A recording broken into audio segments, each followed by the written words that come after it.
What is the point of tithing settlement? UShags31 asks, what is the point of tithing settlement? I've never understood what the need of tithing settlement is for. Why do we need to declare how much we pay to the bishop? To the bishop. I am a full payer, so it's not guilt or anything. I just don't get it. We don't need to declare anything else, like we don't have an annual chastity settlement. What happens if you don't want to do it?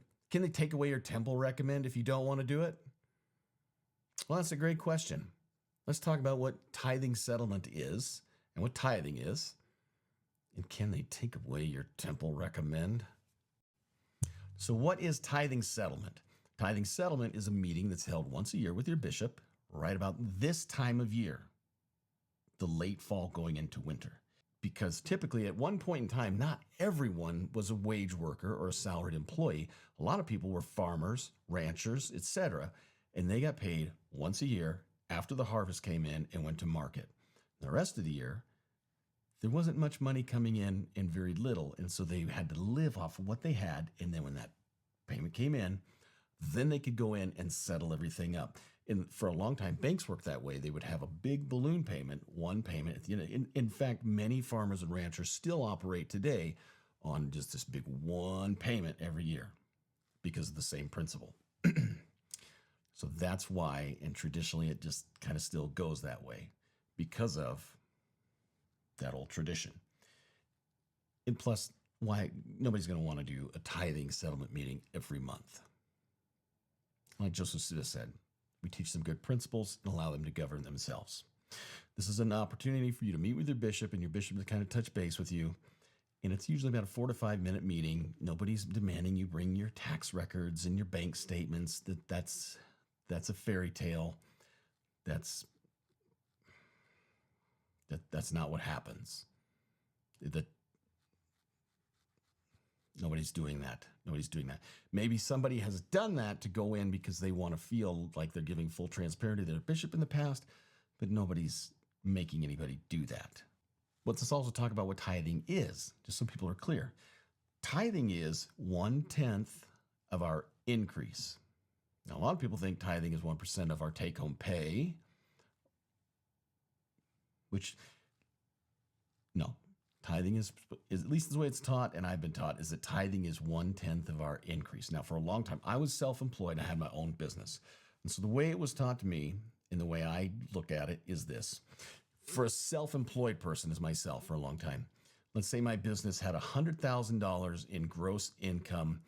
We're not necessarily gross income, but once I paid employees, I paid the hard cost to run the business and keep it operating.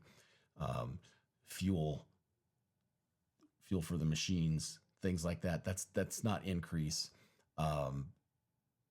Workers' comp, etc., FUTA, all that stuff. Those are not increases. Unless I had $100,000 left after all those expenses were paid. And then I decided, you know what? We need this piece of machinery. That's $30,000. I'm also going to go buy a new trailer. That's $20,000. And you know what? We're going to buy this other bit of tools over here, and that's $5,000. And that leaves me with $45,000. You know what? So I only need to pay tithing on $45,000. Wrong. Because that $30,000 piece of equipment, that $20,000 trailer, and that $5,000 in tools, those are increases. That equipment, all that stuff there is something that will allow me to continue to grow the business and also continue to increase. No different than if I was a farmer and I bought a horse, it would allow me to increase my productivity.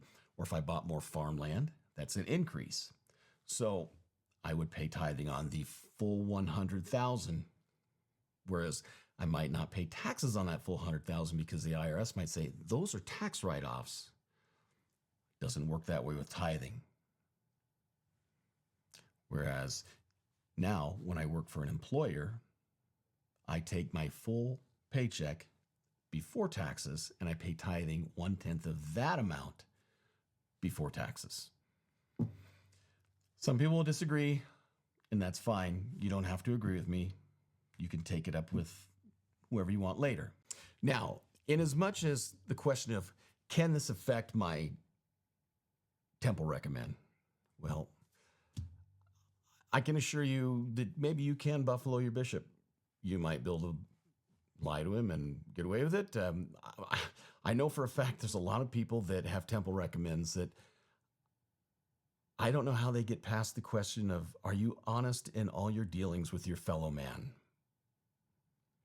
I know for a fact there are a lot of, and I'm here in Utah, I know for a fact there are a lot of people in Utah that are not, and they're in the temple constantly. And that'll be between them and the Lord. So, roll the dice on it. There are two guys that I know of, a father-son combo that you may or may not have an opportunity to take that up with later.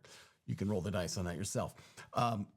Now, in as much as your other point here that we don't have an annual chastity settlement, well, I have some great news for you. In the age of the only God can judge me generation, God has a judge. In fact, he has a couple of judges, and that is the bishop and the stake president. And so, you know what?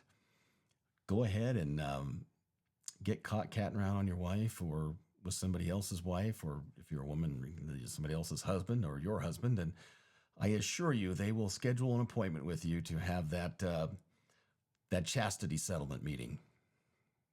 And you'll get to find out what that's like. Anyways, I hope that's helped. And if not, I don't know what else to do for you. Why are you still here? I'm leaving. You should leave too.